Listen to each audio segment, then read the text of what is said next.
Good evening, visitors. Welcome to the Australian War Memorial's last post ceremony. My name is Craig Burrell, and joining us today from the Royal Australian Air Force is Flight Lieutenant Guri Singh. We are honoured to acknowledge the French delegation to the Australia-France Strategic Dialogue. We welcome the veterans who have served, those that are still serving, and the families that support them. We acknowledge the members of RSL and Services Clubs Association, RSL Victoria and RSL Queensland, who are watching the broadcast of this ceremony around Australia. During this evening's ceremony, wreaths will be laid at the base of Pool of Reflection by visitors and students on behalf of the following schools. From New South Wales, John Purchase Public School, Cherrybrook, and Beresfield Public School. Please stand and join in singing the National Anthem.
Children, please sit.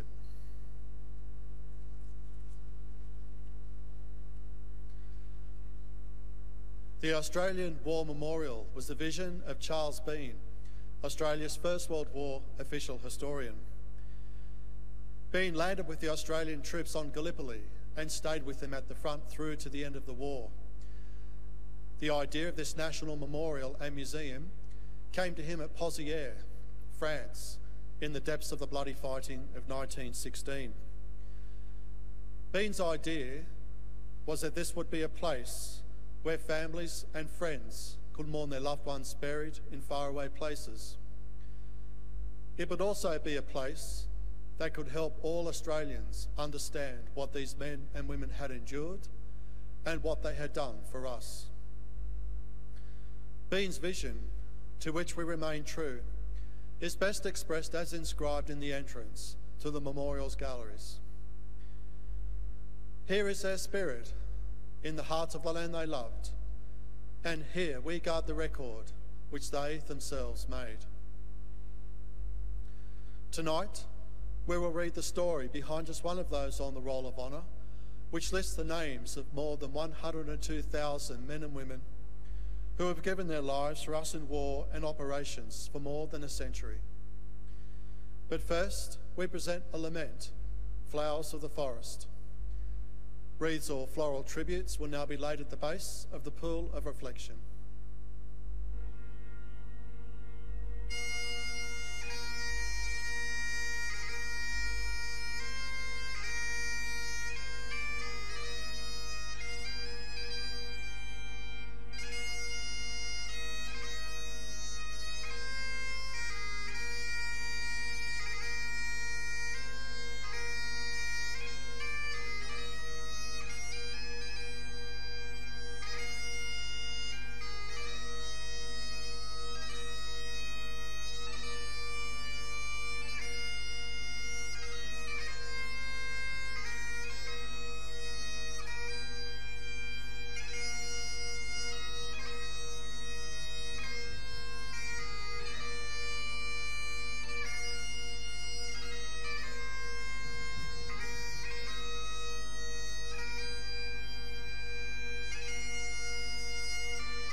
Today we remember and pay tribute to Lieutenant Albert Edward Fothergill. Albert Edgar Fothergill was born in 1886 in Bristol, England, to George and Matilda Fothergill. He was educated in Bristol, where he became a qualified teacher. He immigrated to Australia at the age of 19, settling in Muswellbrook, New South Wales, where he met Latoria May Medhurst. The two would go on to marry, and a daughter Dorothy was born in 1909. Fothergill worked as a teacher in the region, and while he was teaching at Coots Crossing, the First World War began. Fothergill enlisted in Brisbane on the 2nd of July 1915 and was allocated to reinforcements to the 25th Battalion. With his experience as a teacher, he was given a commission with the rank of second lieutenant. He embarked from Brisbane aboard the transport ship Itonus on the 30th of December 1915, bound for Egypt. After disembarking in Alexandria, Fothergill was sent to a training battalion. At the end of February 1916, he was transferred to the 9th Battalion, where he became a platoon commander in C Company.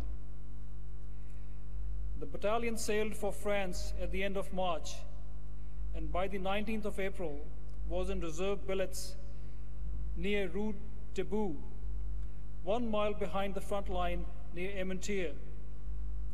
Intermittent artillery fire was landing nearby. Early in the afternoon of the 20th of April, tragedy struck. When the battalion C Company billets were heavily shelled, a shell landed outside a canvas tent, wounding 4 soldiers. As men went on to assist, another shell landed amongst them, killing several and wounding others. A further shell hit a brick wall of a nearby billet, causing a further 47 casualties. C Company was decimated, suffering 25 men killed, one of whom was Fothergill, and a further 50 wounded, some of whom died from their wounds over the ensuing days. Later that day, Fothergill and other fallen men of Charlie Company were laid to rest in Rue de Bouquerot, 13th London Graveyard at Levante. He was 29 years old. Fothergill's name is listed on the Roll of Honor on my right, along with more than 60,000 others from the First World War. A photo of his headstone is displayed by the Pool of Reflection. This is but one of many stories of service and sacrifice told here at the Australian War Memorial. We now remember Lieutenant Albert Edgar Fothergill, who gave his life for us, for our freedoms, and in the hope of a better world.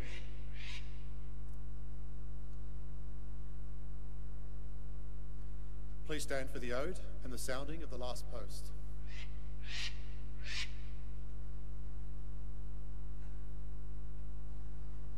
They shall grow not old, as we that are left grow old. Age shall not weary them, nor the years condemn. At the going down of the sun and in the morning, we will remember them.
lest we forget. Lest we forget.